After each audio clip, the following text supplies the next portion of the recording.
എൻ്റെ എല്ലാ പ്രിയപ്പെട്ട കൂട്ടുകാർക്കും ഇന്നത്തെ വീഡിയോയിലേക്ക് സ്വാഗതം. കേന്ദ്ര വിദ്യാഭ്യാസ മന്ത്രാലയത്തിൻ്റെ കീഴിൽ ഡൽഹിയിലുള്ള സെൻട്രൽ ബോർഡ് ഓഫ് സെക്കൻഡറി എഡ്യൂക്കേഷനിൽ വിവിധ തസ്തികകളിലേക്ക് അപേക്ഷകൾ ക്ഷണിക്കുന്നു. 212 ഒഴിവുകളാണ് ഉള്ളത്. തസ്തികയുടെ പേര് സൂപ്രണ്ട്. ഒഴിവ് 142. ജനറൽ വിഭാഗം 59, SC 21, ST 10, OBC NCL 38, EWS 14. ഇതിലേക്ക് അപേക്ഷിക്കാനുള്ള യോഗ്യത ബിരുദം അല്ലെങ്കിൽ തത്തുല്യ യോഗ്യതയും വിൻഡോസ് MS ഓഫീസ് ഉൾപ്പെടെയുള്ള കമ്പ്യൂട്ടർ ആപ്ലിക്കേഷനിൽ പരിജ്ഞാനവും ഉണ്ടായിരിക്കണം. ഇംഗ്ലീഷിൽ 35 വേർഡ് മിനിറ്റ് അല്ലെങ്കിൽ ഹിന്ദിയിൽ 30 വേർഡ് മിനിറ്റ് ടൈപ്പിംഗ് സ്പീഡ് ഉണ്ടായിരിക്കണം. വയസ്സ് 30 കഴിയരുത്. തസ്തികയുടെ പേര് ജൂനിയർ അസിസ്റ്റൻ്റ്. ഒഴിവ് 70. General 5, SC 9, ST 9, OBC 34, EWS 13. ഇതിലേക്ക് അപേക്ഷിക്കാനുള്ള യോഗ്യത +2 അല്ലെങ്കിൽ തത്തുല്യം.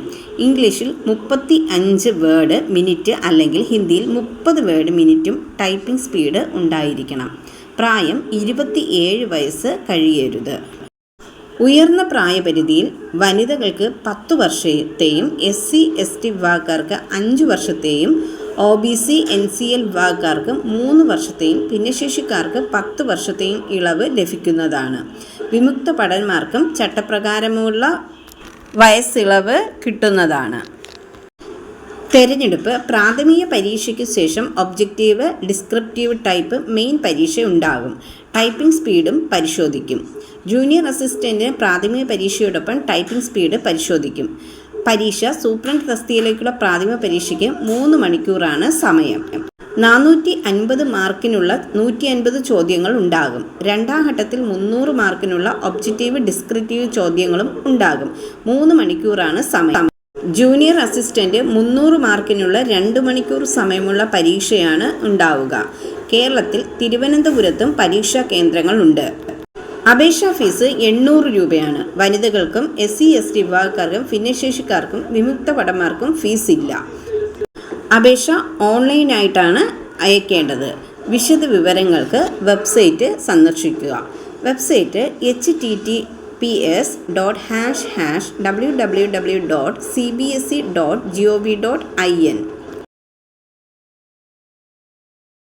പുതുതായി എത്തുന്ന കൂട്ടുകാർ ചാനൽ സബ്സ്ക്രൈബ് ചെയ്തതിന് ശേഷം അടുത്തുള്ള ബെൽ ബട്ടൺ ഇനേബിൾ ചെയ്യുക. എന്നാൽ പോസ്റ്റ് ചെയ്യുന്ന വീഡിയോസ് എല്ലാം നിങ്ങൾക്ക് നോട്ടിഫിക്കേഷനായി ലഭിക്കും. വീഡിയോ അപ്ലോഡ് ചെയ്യുമ്പോൾ അത് സ്കിപ്പ് ചെയ്യാതെ മൊത്തമായി നിങ്ങൾ കാണുക. പണമിടപാടുകൾ സംബന്ധിച്ച് ഈ ചാനലിന് ഏതൊരു ബന്ധവും ഉണ്ടായിരിക്കുന്നതല്ല.